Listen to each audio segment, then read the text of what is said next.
Salam sejahtera, perkenalkan nama saya Jevanya Gracia Saragi dengan NIM 11S23050.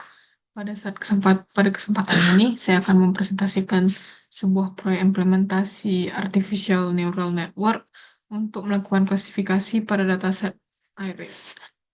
Nah, jadi tujuan utama dari praktikum ini adalah untuk memahami bagaimana pemilihan hyperparameter seperti fungsi aktivasi, jumlah epoch, ukuran batch, dan proporsi validasi dapat memengaruhi kinerja sebuah model jaringan saraf tiruan.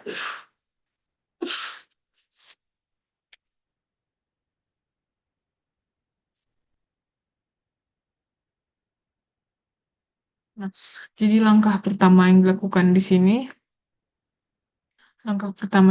sini adalah memuat dan mempersiapkan dataset. Dataset iris ini dimuat menggunakan fungsi load iris dan dari library scikit-learn, kemudian dikonversi menjadi data frame pandas agar lebih mudah dimanipulasi.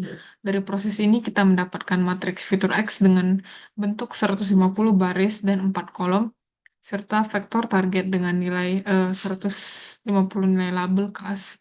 Nah, selanjutnya label target yang awalnya berupa bilangan bulat 01 dan 2 diubah menjadi representasi one hot encoding menggunakan one hot encoder eh, dari scikit-learn. Nah, jadi setiap label kelas ini akan direpresentasikan sebagai vektor biner 3 dimensi. Nah, sebagai contohnya di sini ada 1.00, bisa juga 0,10 dan juga ada 001.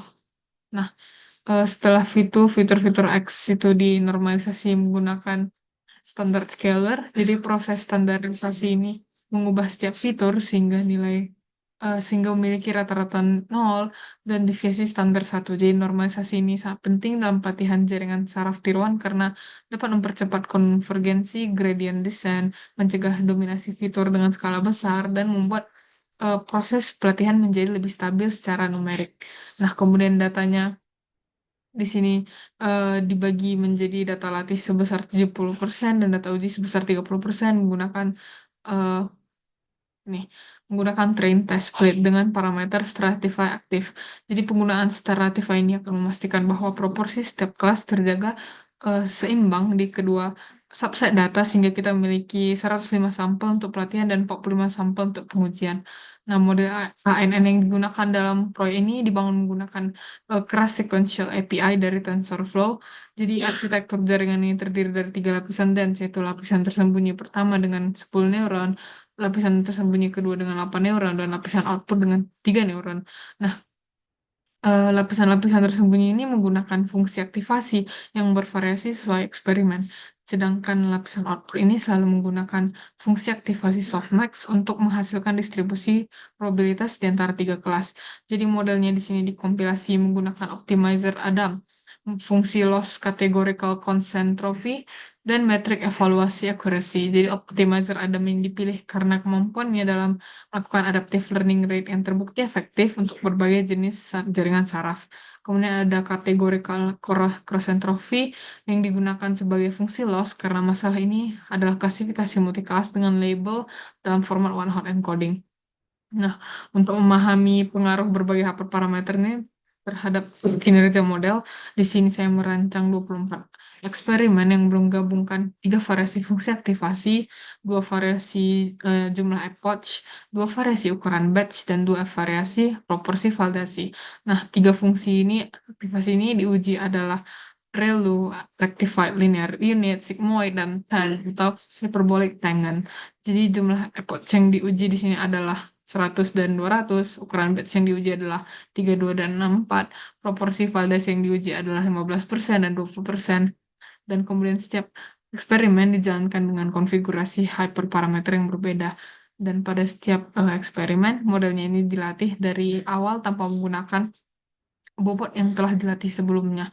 Jadi hal ini dilakukan agar setiap eksperimen di sini benar-benar mencerminkan pengaruh dari hyperparameter yang diuji, bukan dipengaruhi oleh inisialisasi bobot dari eksperimen sebelumnya. Nah, hasil dari setiap eksperimen ini berupa akurasi pelatihan akhir dan akurasi validasi akhir eh, yang dicatat dan kemudian dikumpulkan untuk dianalisis secara keseluruhan. Nah, Untuk di kelompok Relu, pada kelompok eksperimen ini, eh, atau eksperimen 1 sampai 8 di sini menggunakan fungsi aktivasi Relu, terlihat pola yang sangat menarik. Misalnya seperti di eksperimen 2, 4, dan 6. Di sini berhasil mencapai akurasi sempurna sebesar 100%, yaitu konfigurasi dengan epoch 200 dan batch size 32 dengan false split 20%.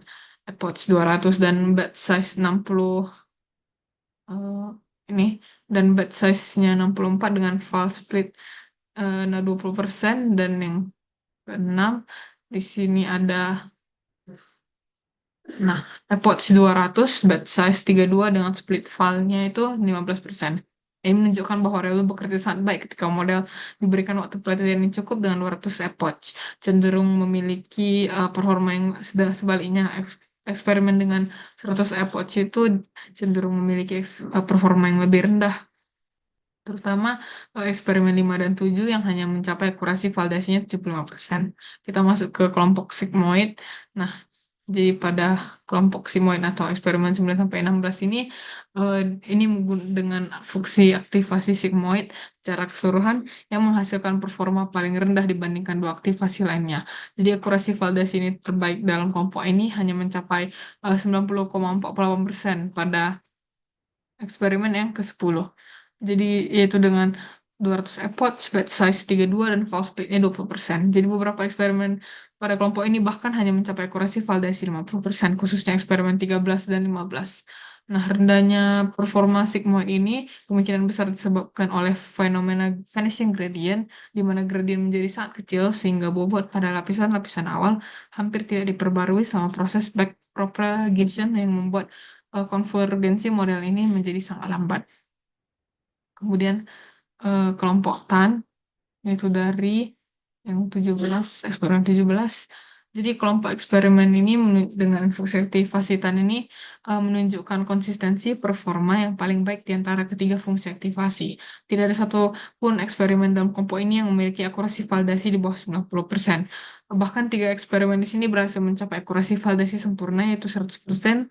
Di situ ada eksperimen 21, di mana itu 100 epoch. Yang ini. 100 epoch, batch-nya 32, false split-nya itu 15%. Kemudian ada eksperimen 23, 100 epoch juga, batch-nya di sini 64, dan false split-nya 15%. Dan kemudian eksperimen 24, 200 epoch, batch-nya 64, dan false split-nya 15%. Konsistensi tinggi ini menunjukkan bahwa TAN lebih robust terhadap perubahan hyperparameter lainnya. TAN ini memiliki karakteristik zero centered, yang berarti output fungsi ini berkisar antara -1 dan 1, sehingga gradien dapat mengalir lebih efisien selama backpropagation. Nah, jadi berdasarkan hasil keseluruhan, eksperimen nomor 2 tetap ditetapkan sebagai eksperimen terbaik dengan akurasi validasi 100% menggunakan konfigurasi fungsi aktivasi ReLU 200 epoch, batch size 32, dan false split 20%. Namun di sini perlu dicatat bahwa beberapa konfigurasi TAN juga mencapai akurasi validasi yang sama, sehingga TAN layak dipertimbangkan sebagai alternatif yang lebih konsisten secara keseluruhan. Nah, dari seluruh rangkaian eksperimen ini, saya dapat menarik beberapa kesimpulan penting. Pertama, fungsi aktivasi memiliki pengaruh yang sangat signifikan terhadap kinerja model. Di sini sigmoid terbukti paling kurang efektif untuk arsitektur ini, sementara ReLU dan TAN menunjukkan performa yang jauh lebih baik. Kedua, penambahan jumlah epoch dari 100 menjadi 200 secara umum meningkatkan akurasi. Ketiga, penggunaan batch size yang lebih kecil seperti 32 cenderung memberi hasil yang lebih baik dibandingkan batch size 64, karena update parameter yang lebih sering membantu model untuk lebih cepat menemukan solusi optimal. Keempat, proporsi validasi tidak terlalu berpengaruh secara konsisten, namun false split yang lebih besar memberikan estimasi generalisasi yang lebih stabil. Sebagai penutup, praktikum ini berhasil mendemonstrasikan bahwa sebuah arsitektur ANN yang sederhana pun mampu mencapai akurasi klasifikasi yang sangat tinggi pada dataset iris, asalkan hyperparameternya di sini dipilih dengan tepat. Nah, eksperimen ini juga mengingatkan kita bahwa fungsi aktivasi ini eh, keputusan yang memiliki dampak besar terhadap kemampuan belajar dari model. Eh, Demikian presentasi saya. Apabila ada salah kata mohon dimaafkan. Atas waktu dulu dan perhatiannya saya ucapkan terima kasih.